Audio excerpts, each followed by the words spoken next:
Well,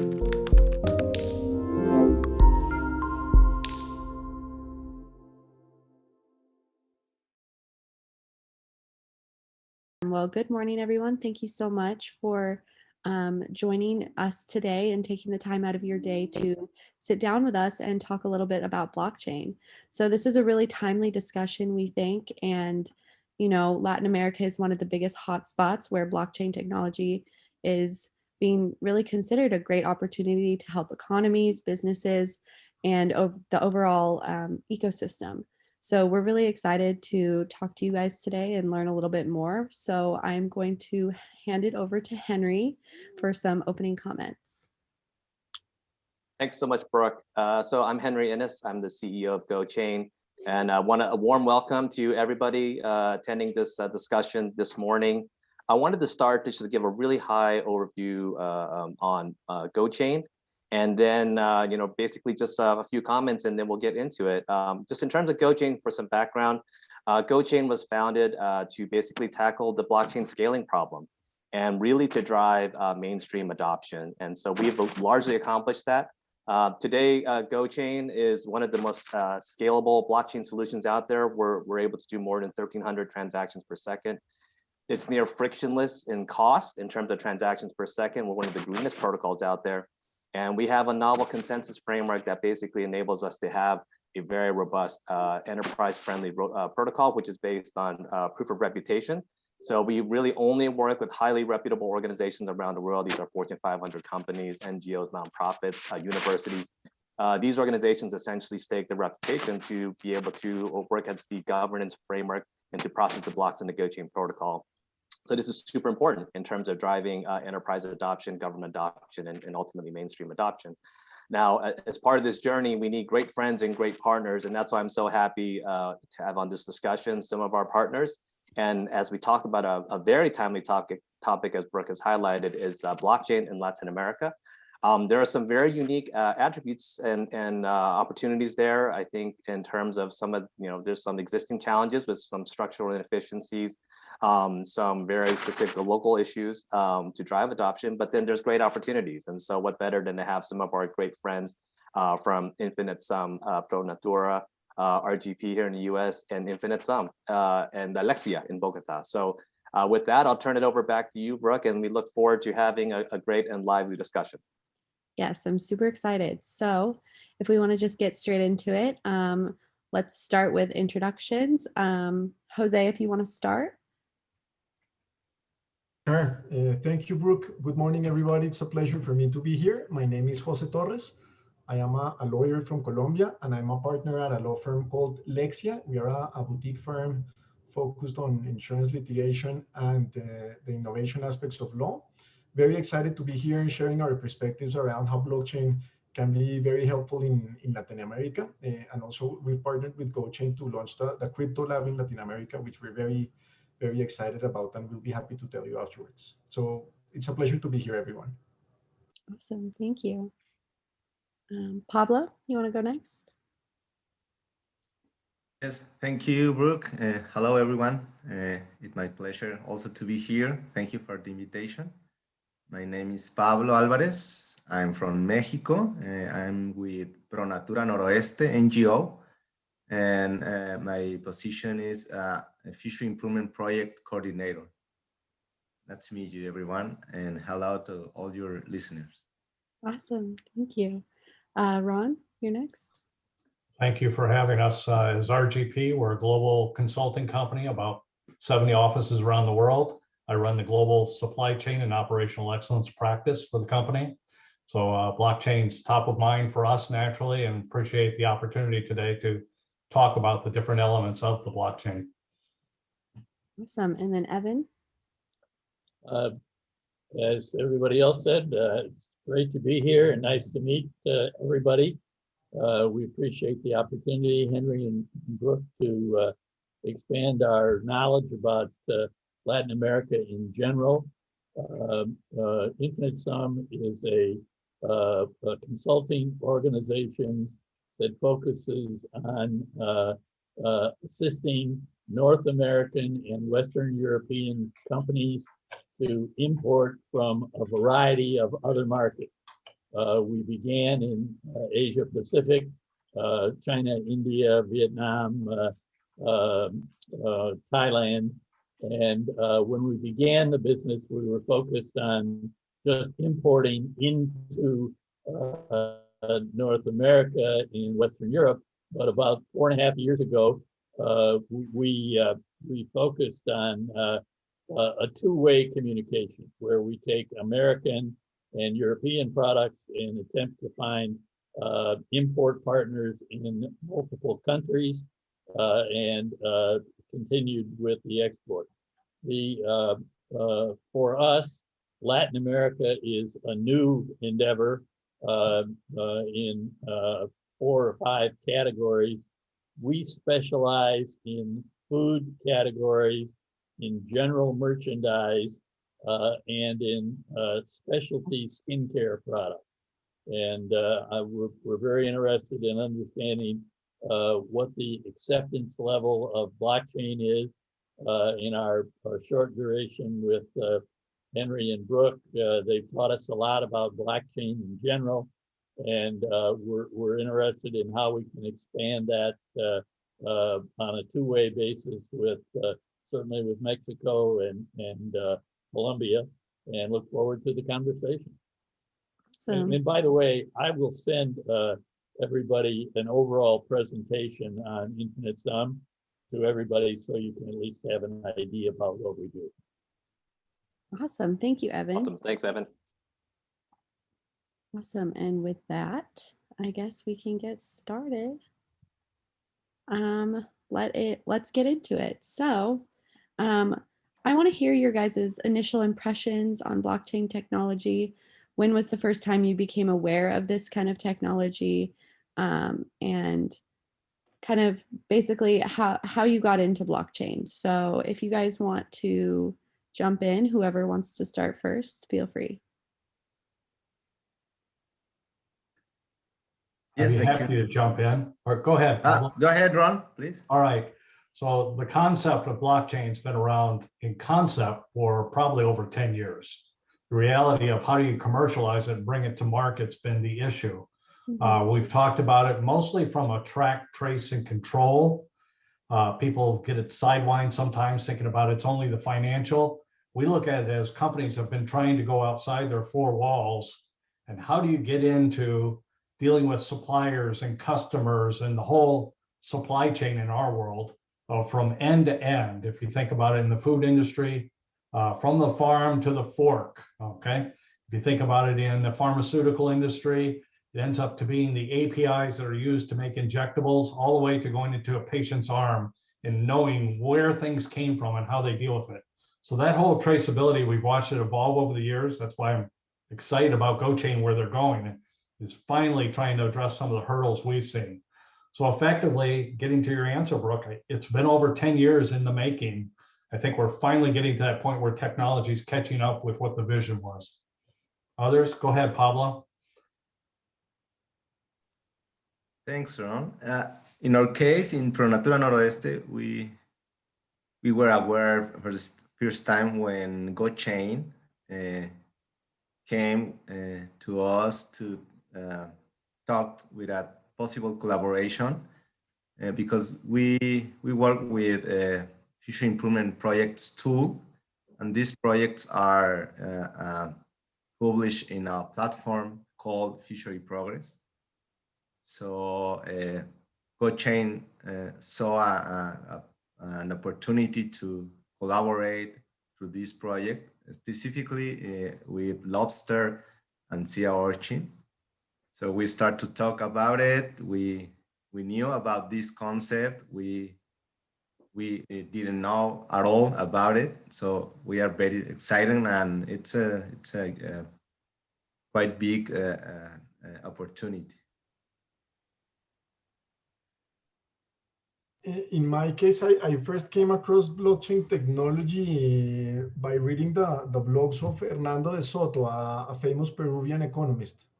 And his thesis is basically, he says that because in Latin America, there's no way to tell if someone is actually the owner, because our land registries and our system of property could be much better than what it is. That's a huge reason why people are why a big part of the population is poor. They can't use their possessions as collateral, and therefore they can't have access to credit. And when I was reading one of his posts around how blockchain technology could actually help remove that hurdle and give actually people a sense of property, and have them give their property as collateral for credit, for me that was a huge game changer, and I became very passionate about the technology, started learning. Then I had the chance to be a fellow at Stanford's Legal Design Lab, and we did a couple of experiments around smart contracts. So after that, it was basically for me no going back. And I see that in the legal profession, there's tons of great opportunities. When I was hearing you, Rod, explain about the importance or the possibilities in supply chain, many things that we do in the legal profession could be thought of as a supply chain as well.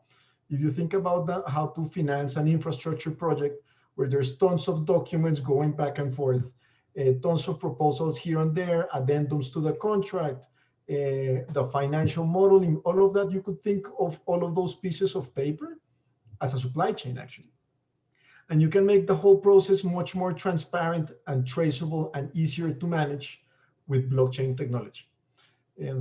So we see tons of very important opportunities, both in the legal industry, besides smart contracts, also of course in government, in governments in Latin America, and we are super excited about the possibilities of what can be done with that.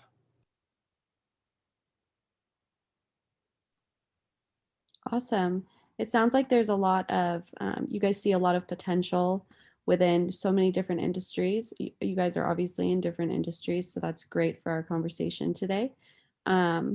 So I know you guys kind of touched on what industries in particular that you think blockchain technology can be very impactful in. Is there any ones on top, any other industries on top of what you guys have already touched on that you believe really has the opportunity to have high impact when utilizing blockchain technology? Yeah, Brooke, this is Evan. Like Ron, we're focused very heavily in the supply chain industry. Mm-hmm. We started 9 or 10 years ago in working with RFID, and the RFID concepts were basically developed by the IBM Corporation. And from our perspective, they attacked the wrong industry. They went to retail to attempt to implement the strategy, and frankly, it didn't work. And it burned a lot of major corporations that attempted to implement management of inventory, management of documentation, all the kinds of things that blockchain does, and turned a lot of people off on new technologies as a business tool. So when we started to look at blockchain in general, people started in the beginning to look at the new currencies and really didn't emphasize the business management benefits that blockchain has. And we were very excited when we met Henry, Brooke, John, all the team members, and feel that there is substantial opportunities in almost every major industry. Whether it's, as I mentioned earlier, we're focused in the retail industry, but the part we have new technology issues with is all major corporations in North America, Western Europe, and certain countries in Asia. They don't understand blockchain. They don't understand what it does and what the benefits of it are. About half of our business is in the food products industry, and North America has implemented some new import regulations on bringing food into the US and Canada that's safe, that you can track and trace, if you will, where it came from, what it's what the chain of custody is as it goes through it. And we think that literally every industry in every industrialized country is a potential user of blockchain. One of the realities we have discovered, and Henry's been very patient in attempting to assist us in this, is that we run up against the IT departments within major corporations who are very much desirous of keeping people like us with new technologies out of the business. They want to do it the way they've always done it. So we have an issue where we must educate them on the items that Pablo and Jose mentioned earlier. It's interesting that Jose mentioned the similarities between the legal chain of control and documentation. We agree with that because we think the principles are the same. Who owns it? When do they own it? What are the liabilities? What are the safety concerns? How do we track it and trace and get it here? So we find that there's a lot of general education about blockchain, but we've got to know about the client. We've got to know what the client's issues are and explain it to the client in a fashion that's beneficial for them. And in some cases, stay away from technology and say, here's what it means to you. Here's why you're going to benefit from it. So to us, that's why conversations like this are very important, so that we do it in the right fashion for our clients and for the suppliers in the various countries. Yeah, that was great. Yeah, I just want to comment really quickly. Just completely agree, Evan, is that, and this is a problem that we continue to encounter as well, is that just education and awareness is so important, helping everyone to understand what blockchain technology is, the benefits. And that is almost the majority, a lot of the time we spend is that early process, is the educate. But on the other hand, though, I'd like to say on the consumer retail side, specifically when we're talking about Latin America, the retail sector and the consumers are actually, in many regards, well aware of the benefits of blockchain technology. If you talk about currency volatility and inflation, things like that, I think Latin America has been really one of the early adopters and drivers for adopting cryptocurrencies. And so there is an awareness there. And my question, I guess, just a follow-up to Pablo and Jose is, have you started to see consumers demand or wanting to use blockchain technology for other purposes, specifically around transparency? Obviously, we're in the COVID environment now. Is there sort of a greater demand, urgency for technologies like blockchain? In Colombia, at least, the demand isn't coming, or let me put it a different way. There's demand for the problem that blockchain might solve, and there's starting to be awareness about why blockchain might be a solution. And the specific problem that everyone wants to tackle, probably in all of Latin America, is corruption and traceability in the government sector. A lot of folks don't know that blockchain could be the answer to a lot of those problems, but there's definitely tons of demand to figure out how we can use technology, for instance, to improve and to make much more transparent government procurement, which is a huge area, of course, or payments to low-income families as subsidies, for instance, and how to have a good database of the people who actually need those type of subsidies. And interesting enough, the government has been the one that's been advancing the most. So early this year, the government of Colombia issued their guidelines on how to use blockchain for government projects. So in some instances, it's very interesting to see that the government might be more advanced than what's going on in the private sector. What we're seeing in the private sector is different, and the approach of the private sector is more about, so blockchain technology exists. How do we first learn to see if that might be or might not be the solution? And then how do we learn in a manner that actually makes sense? And we see a huge opportunity there, because in the private sector, many might think, so maybe blockchain could be a good solution for our supply chain problems, but we don't have the engineering capacity, for instance. Or another issue is that we don't have enough people who speak English, which is a huge barrier, actually a huge barrier to entry, because in English, there's everything, all the information that you might need to learn.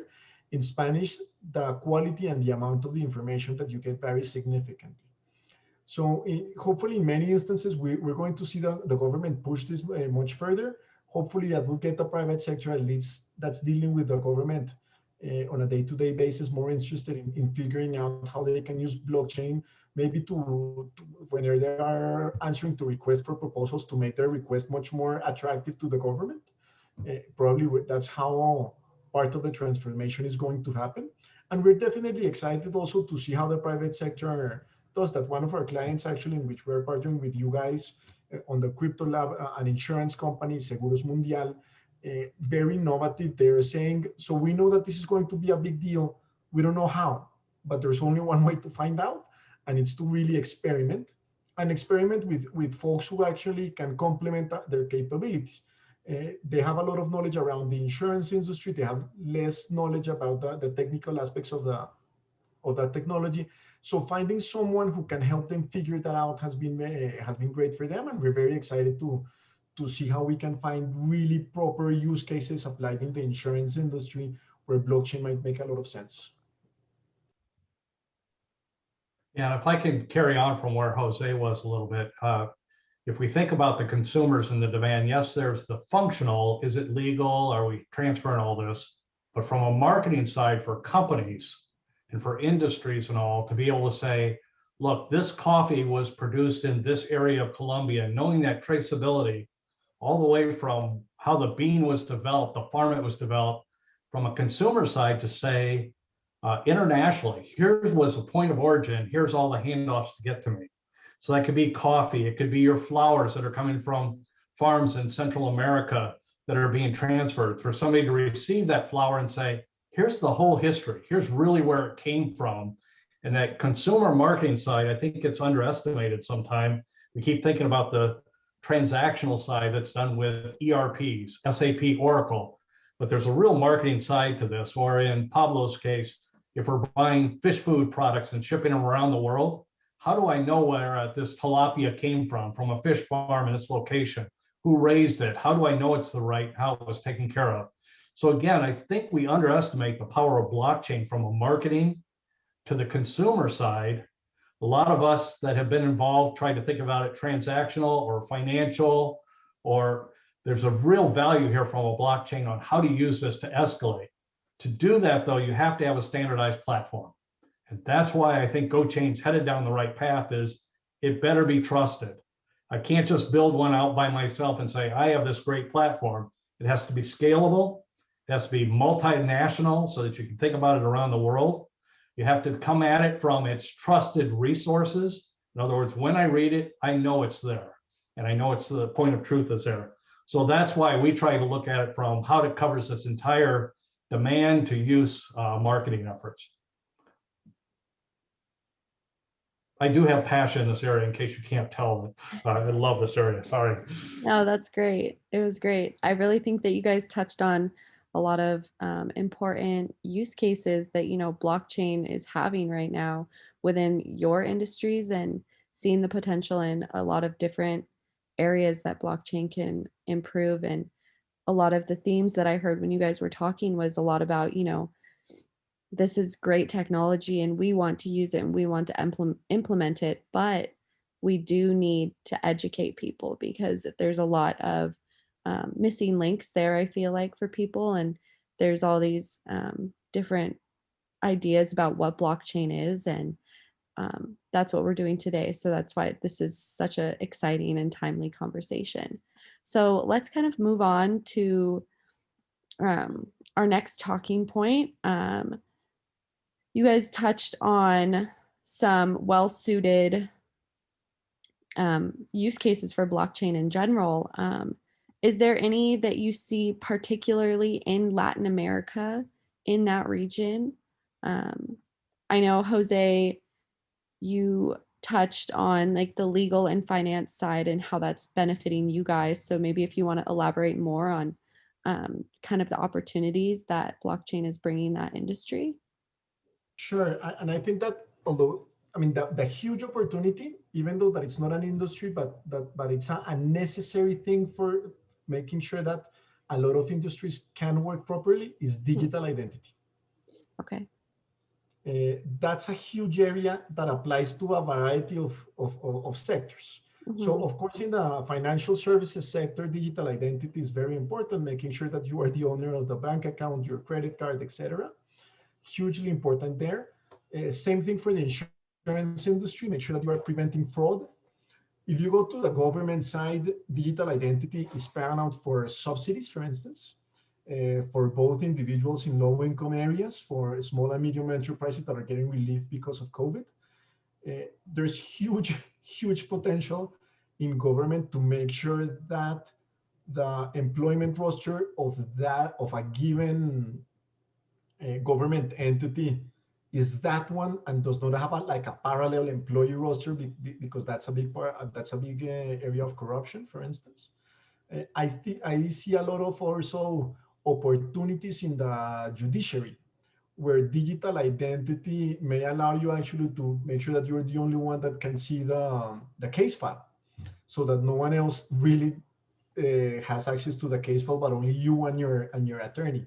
So I think that the digital identity is definitely properly applied is going to be a game changer for sure. I, I see, of course, many, I mean, besides the financial sector, great applications, for instance, in real estate markets, for instance, for crowdfunding in real estate, where you can actually like give a small piece of property of an apartment. I think that, I mean, there's been a lot of talk around crowdfunding in Latin America in general for startups, for instance. I think that where it makes most sense is in real estate, just because from an education perspective, everyone understands a building or a house, not so much equity in a startup. But for the purposes of making crowdfunding transparent and the use of those resources, I think that there's a massive opportunity. And also in Colombia, particularly, we have a special type of financial entity called a trust entity, if you will, which are the ones that handle trusts. And blockchain can be a game changer in making that industry much more efficient, much more digitized. And if we have that in, I mean, many infrastructure projects, real estate projects are conducted through trusts. So to the extent that we can make that industry much more innovative, that's going to have tons of second and third order effects in the economy. So digital identity, uh, definitely in the government for transparency purposes, and also like pushing the digital transformation of trust entities where nothing is happening in Latin America. Really, those three sectors are very exciting for me. Yeah, those are super exciting. I can definitely see, all those great use cases for especially digital identity. You really expanded on that, so thank you. Um, and I know, Pablo, you could speak a little bit more on the conservation and sustainability side of the opportunities in Latin America specifically. Yeah, sure. Thank you, Brooke. Yeah.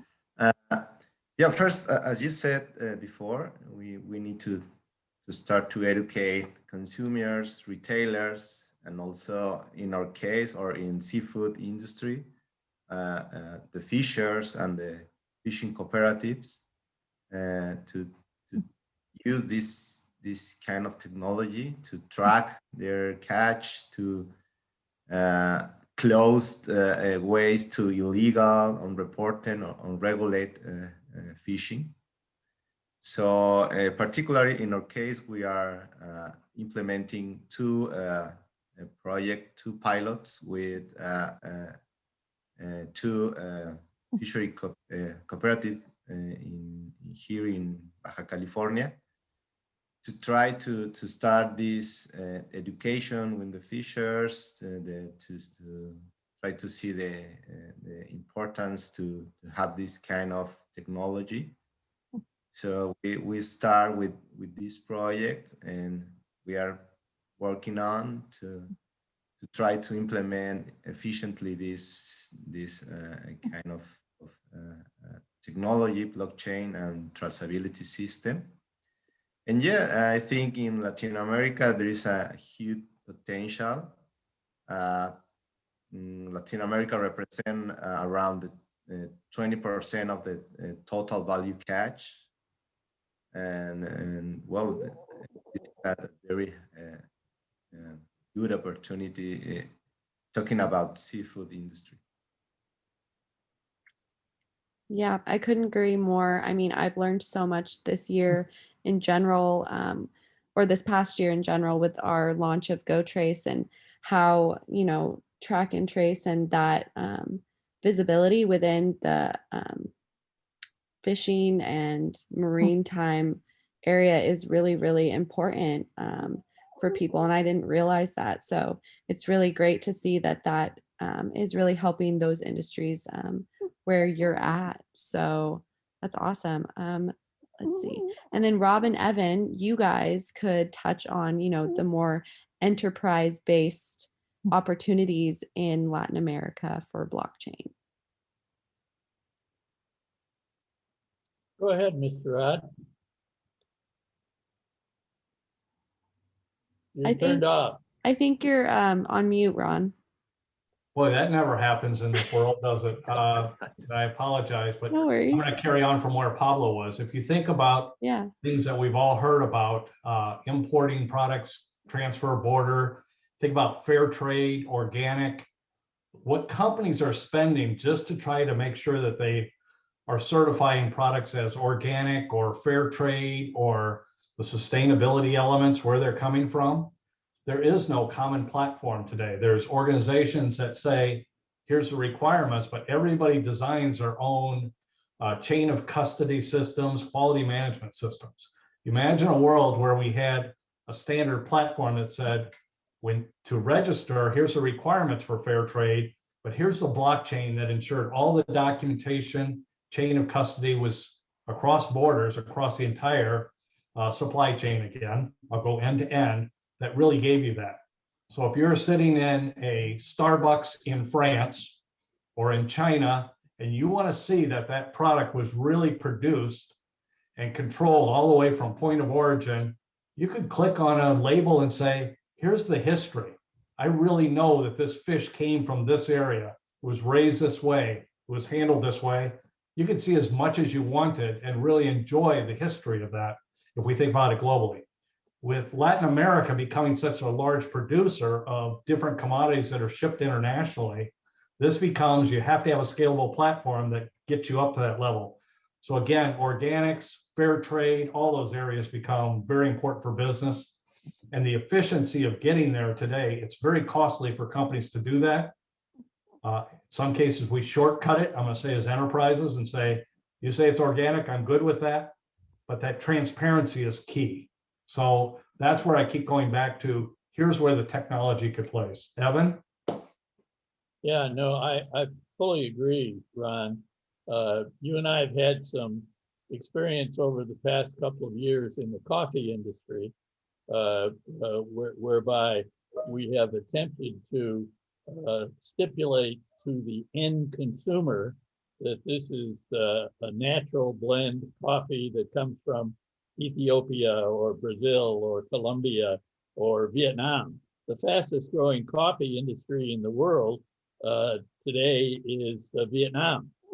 And that's the good news. The bad news is it's lousy coffee. And they've done a lot of specialty mixing, but it still isn't the same quality that Colombia has or the others. And I think the thing that Ron, you mentioned earlier that cannot be ignored in this process is educating the retailer so the retailer can educate the consumer. Because today's younger buyers from 20 years old to 30 years old, they care about where it's being produced. They care that it's been sustainable, that it's got natural materials, it's safe, it's not going to make somebody ill or something.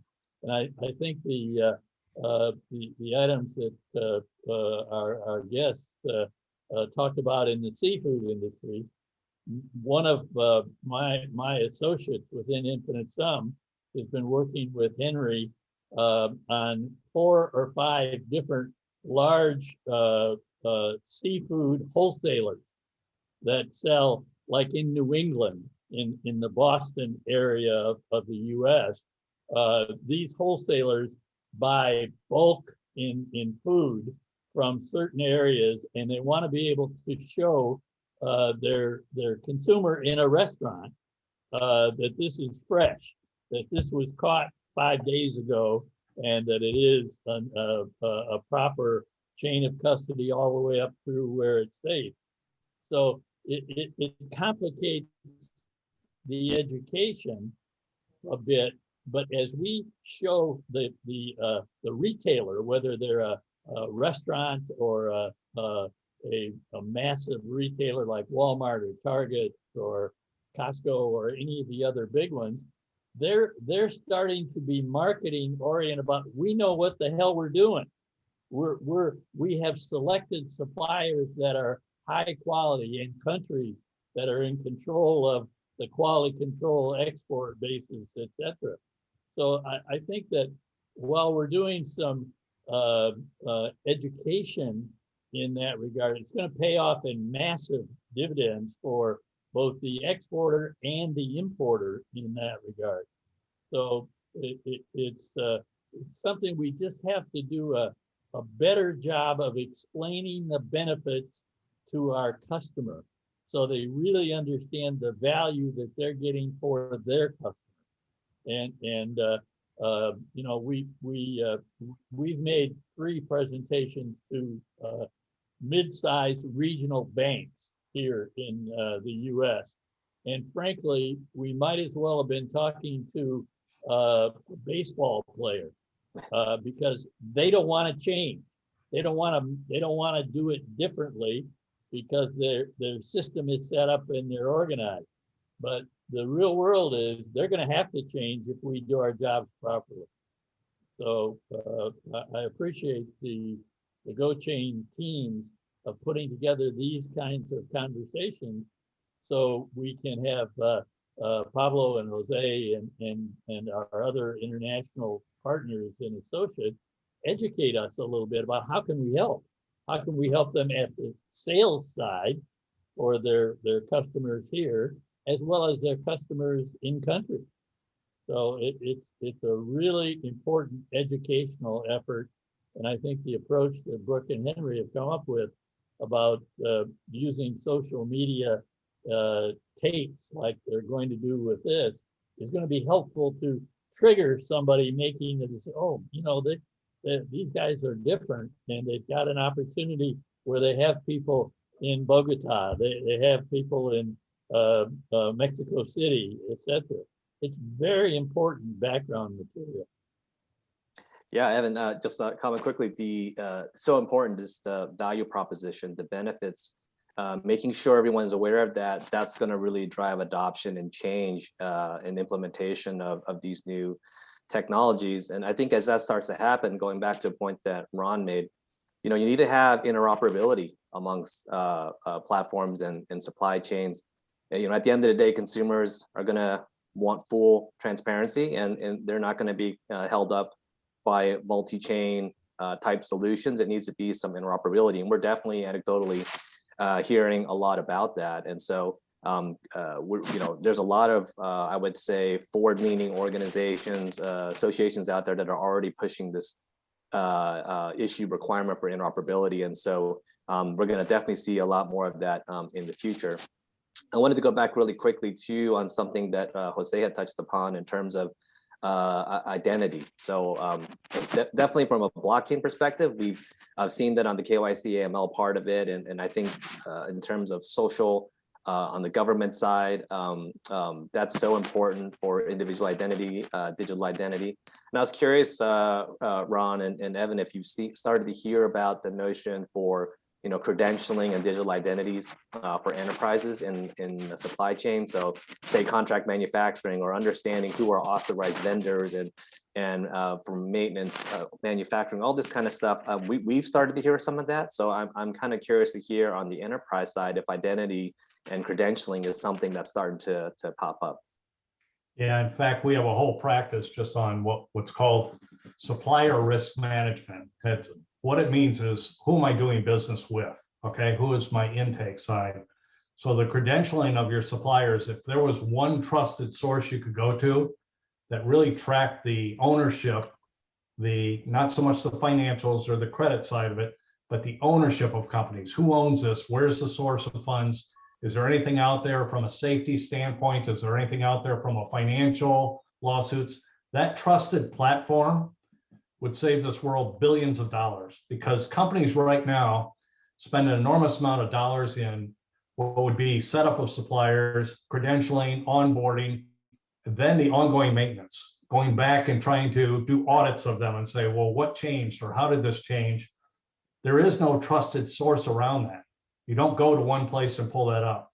So if you think of this agnostically across the enterprise of all companies, if I'm doing business with a company, a bank, an entity, or a person in this location, to know their credentials and that it's a trusted resource and it was supported by an agnostic platform, again, from an efficiency standpoint, we'd sign up for that every day. Most of the financial systems that are out there, the ERPs like SAP, Oracle, PeopleSoft, and so on, those systems don't carry that functionality with them. They think about it from an operational side. How do I transact business, not how do I maintain the quality or integrity of the companies I deal with or the customers I deal with. You can get in just as much trouble if I'm selling to an entity that is using our product to go handle a child labor camp somewhere, and they exist out there, okay? So being able to look outside the four walls, if there was a trusted platform, Henry, that enabled us to do that, but again, it has to be scalable, and behind it has to be trusted partners. You can't do it as a standalone. I set this up, it's trusted, and then they find out I'm the bad person. That's why your platform really makes a lot of sense with the partners you've chosen and how you're going about being the standards. So. Yeah, piggybacking on what Ron just said, because he and I've had some experience with that particular issue, that one of the first things we learned when we were validating supply chain organizations for our customers was we have to know absolutely everything about our supplier's supplier, that where they're getting their raw materials, what their manufacturing processes are. The thing that Ron just mentioned, the child labor laws or the unfair labor practices, etc. We were involved with a very large retailer here in the U.S. that was purchasing from a company that on the surface looked legitimate and logical and ethical. And they got involved with a manufacturing company that one of the TV networks in the United States did some undercover research, and they found that the products were being assembled by 8-year-old, 9-year-old females in a work camp. And they published this information. So the retailer took the responsibility, the negative responsibility of not having selected the right people to do that product. And it is our opinion that that's a potential loss for those organizations, because it's defining their brand. And blockchain provides the ability for those retail organizations or wholesale organizations to show that's nonsense. We have an ethical chain, not just a good quality chain, not just the right price chain, but with the right labor standards in that regard. And it's a very important chain of custody of information that I don't believe any other system other than blockchain has the capability of doing.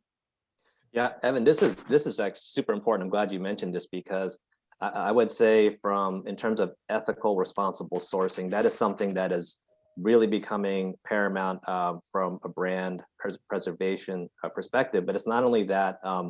We're seeing Section 204. There's so many regulations and compliance that's now bubbling up, where beyond just market share, you really need to do this, right? You're going to have to spend to make sure that you've got, you're responsibly sourcing your products. And I wonder, Pablo, if you're seeing that, with some of your fishers out there, the ability to have and support supply chains that are compliant, whether that be IUU or just being able to respond to recalls.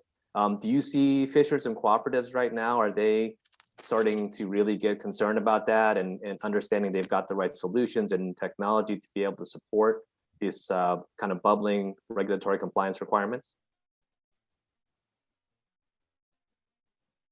Yeah, thank you, Henry. Well, first, we already know that the information, the transparency, it's very important and promote the improvement of fisheries management, support the equitable livelihoods, and yeah, also the mislabeled fish and IUU fishing. And yeah, well, right now I must say that it's pretty novel, this concept of blockchain. One of the main reasons that the fishers can implement this is because it's a business demand or regulatory demand, but unfortunately it's not already there. So I must say that they don't see the necessity right now, but the economic incentive. So that has been the way that we can work with them to try to implement this kind of technology, blockchain, hoping to get a economic incentive for the fishers, the families, the local communities, and also with the actual pandemic issue, we start to see the real advantage and necessity of implement this traceability system, because with that reality put on the side this issue. I almost did it again. Pablo, I'd like to jump on that one, because we're a competitive world. So if you're thinking as fisheries, if you're thinking for Latin America, or if you're off the coast of Mexico or Baja and that area, if you start thinking about from a marketing side that we put this in as an industry, we put this track, trace, and control before other areas of the world or other competitors come into it, it's really tough to do that as an individual. But on an industry focus, if you could say, any fish coming from Mexico, from this peninsula, goes through this traceability, here it is, here's the platform. What a great market differentiator that is. And people will say, I want to buy from that. It'll avoid some of the issues that we saw on fisheries, for instance, product coming from other areas of the world that had high mercury content and all, was being refrozen and flood refrozen. But if you can put that in as a differentiator from a marketing, that's where this becomes really powerful. It's hard for one company to do it. You need a standardized platform. So again, I encourage you to keep, and anybody listening to this, to keep thinking about in market differentiation. Unfortunately, a lot of people have associated blockchain with Bitcoin and financial and how to hide dollars. And it's actually the opposite. It's transparency. It's to be able to show all these things and the functional side of it. So I think we have to work hard to start breaking that paradigm that blockchain means you can hide your dollars or who's being paid or who's across this, and say it's actually around the opposite. It's around transparency. And that, I think, is one of the hurdles we're going to have to cross over the next couple of years, at least. Ron, you bring a fantastic point for countries, and it's the possibility of, so when they're engaging in industrial policy, and that happens a lot in Colombia, certain regions form clusters, and so that they can do tons of synergies between the companies. And what you just said actually just makes a bunch of sense for clusters to differentiate themselves in conjunction with the government when they're working when the government is sponsoring industrial policies for the purposes of sustainability or just enhancing the brand. I mean, I can see this in Colombia, of course, happening in our coffee industry, of course, but also in our palm industry with biodiversity as well. And as you say, it's just way easier if the trade associations actually in the different sectors come together, or the trade associations just say, guys, we have I mean, this is a first mover type of thing. We need to be the first to embrace this, to really support our value proposition of transparency and sustainability. Let's be the first movers and make sure that we can own that area, at least when doing international trade. I think that's a fantastic point. Jose, again, I hate to build on yours, but I'll use Colombia or Latin America as an example with rare earth minerals. All right. There's a whole program out there on conflict minerals, meaning, is it coming from war torn? Is it coming from the right mining? You'll hear it used in the Congo and all, but companies that need those rare earth minerals that'll come from Latin America, if the consortium would get together and say, here is the trace from the mine, the labor, where it's coming from, and how it's being shipped around the world for your semiconductors and all, that's the power of what this gets to be, and avoid those things with conflict minerals that we're seeing in other places. Awesome. Yeah, outstanding. And sorry, Brooke, just one more quick question, because I think we'd be remiss not to ask is, Jose, and actually everyone on this call, we're talking so much about transparency is super important. And I wanted to drill down a little bit in terms of intellectual property. And Jose, right now, there's so much excitement around non-fungible tokens right now. And I'm curious how NFTs are being received in Latin America from an intellectual property perspective. And obviously there's the collectibles, but yeah, I mean, from an IP perspective, is that something you're starting to hear about? I think that's a super exciting space. I'm trying to understand all of the ramifications myself, to be honest. In Latin America, probably only like the ones that are like really hardcore into the blockchain, Ethereum, decentralization type of movement are aware of that. The general public is far from, I mean, it's very far from those type of discussions. Those are the discussions that, unless you're really like a geek in this area, at least in Latam, you're really into. Having said that, I think there's tons of opportunities. I'm a big fan of the creator economy myself. We have a side gig with our firm on that, where we teach, where we have a digital lawyers academy, basically, where we try to educate lawyers, and we just create tons of content in Spanish so that lawyers can learn about this. We're actually doing a mini module on the creator economies and NFTs. So there's no reception yet, there's no awareness, but I think it's a very interesting space, especially for artists.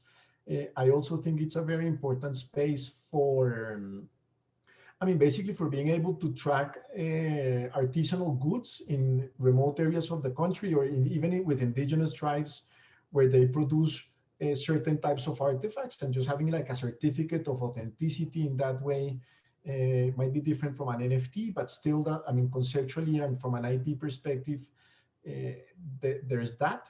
So it's exciting. Hopefully we'll get more people creating stuff. I mean, I follow a guy called Jack Butcher very closely, and he just released a tweet saying, I'm going to try an NFT just to see what happens.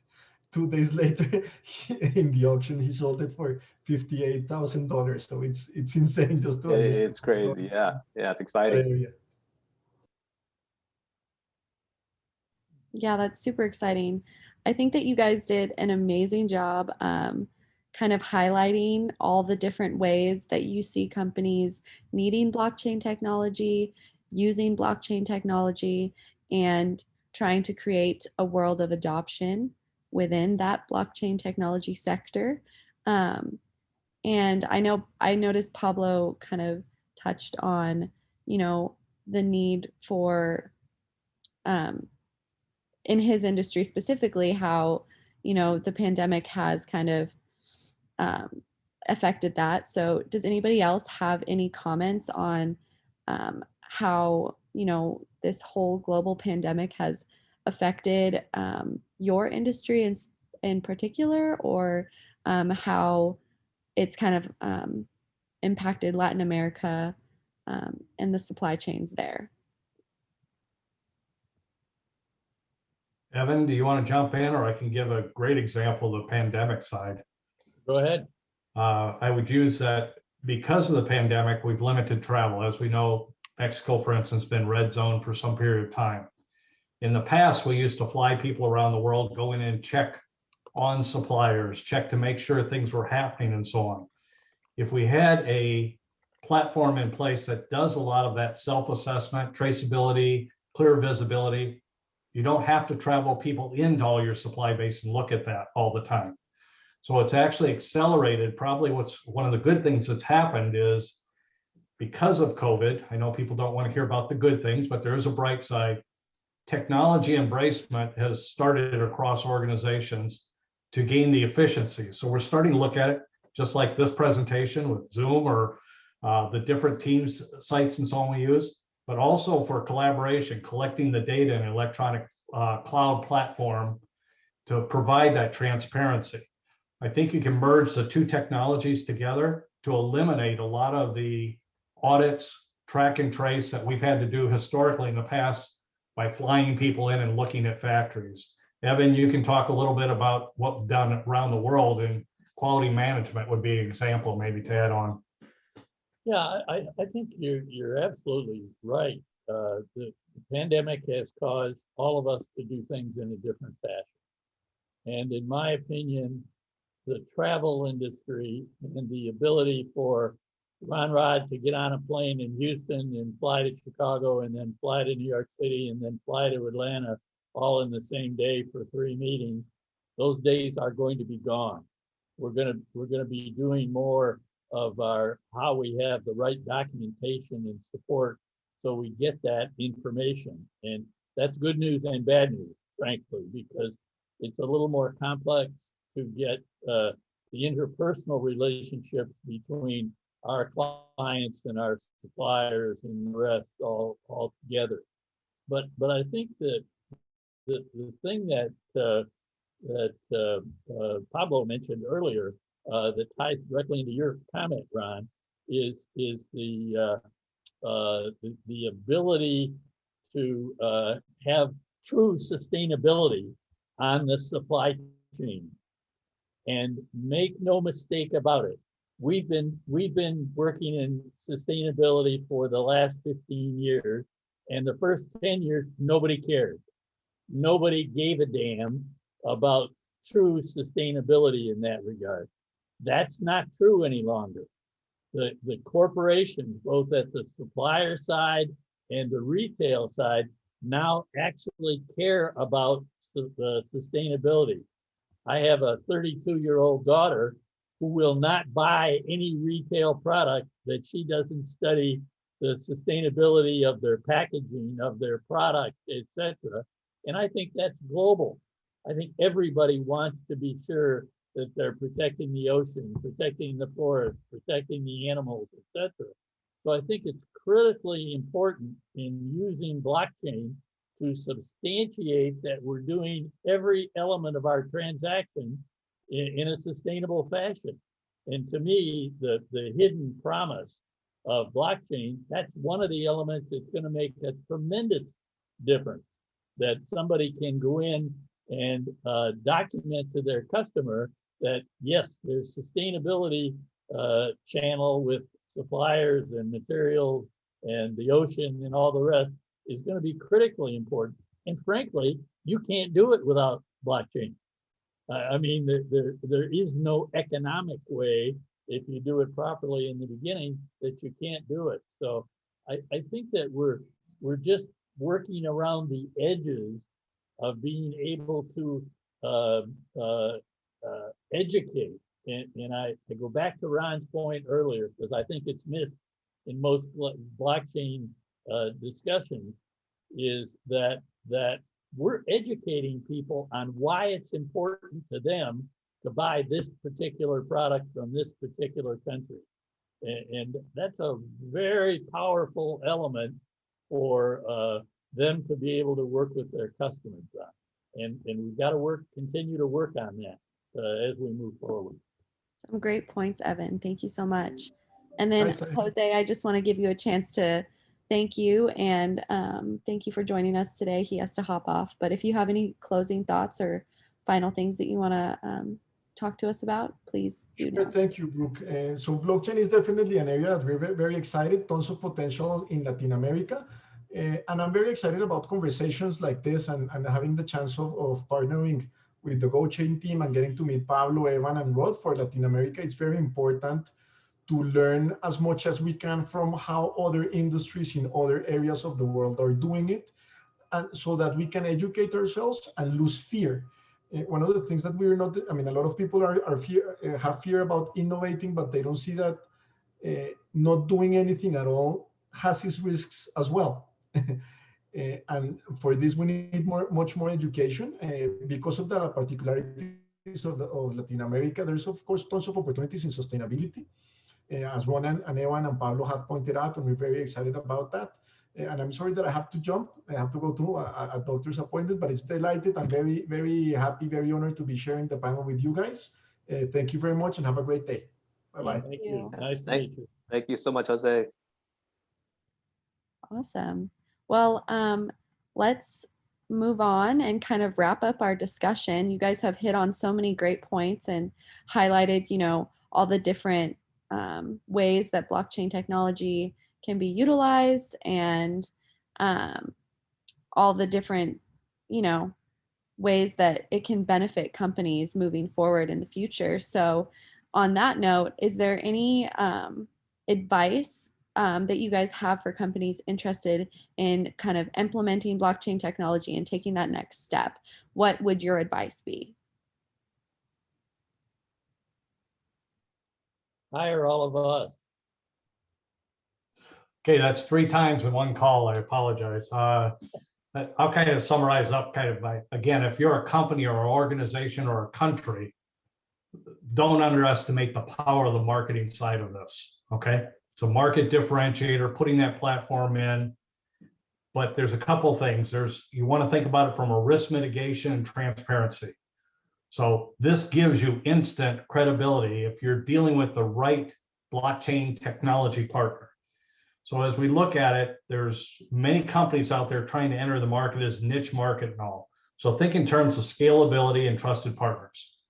Can it handle the number of transactions? Will it be trusted? Who are they partnered with? What's behind it? Is it self-serving or is it agnostic that's become a standard platform? And again, that's why I really appreciate the GoChain folks on this side. It's more than just efficiency that we're trying to gain. So I think technology has been used for efficiency. There's certainly a component of that, but think of it as the marketing and trusted source of information as we think about how to use this and differentiate it from, again, I'll go back to the Bitcoin. It's not hiding, it's adding transparency. So I'll close out my remarks with that. I think you've covered it perfectly in that regard. And I think it's important as we all move forward in this regard that we continue these kinds of conversations because we learn a great deal about each other and about the market in general. And that's critically important as we move forward. And the internationalization of what Henry and the team are putting together is a critical step for everybody on all sides. So I appreciate the time. I appreciate the participation, and we just got to keep going.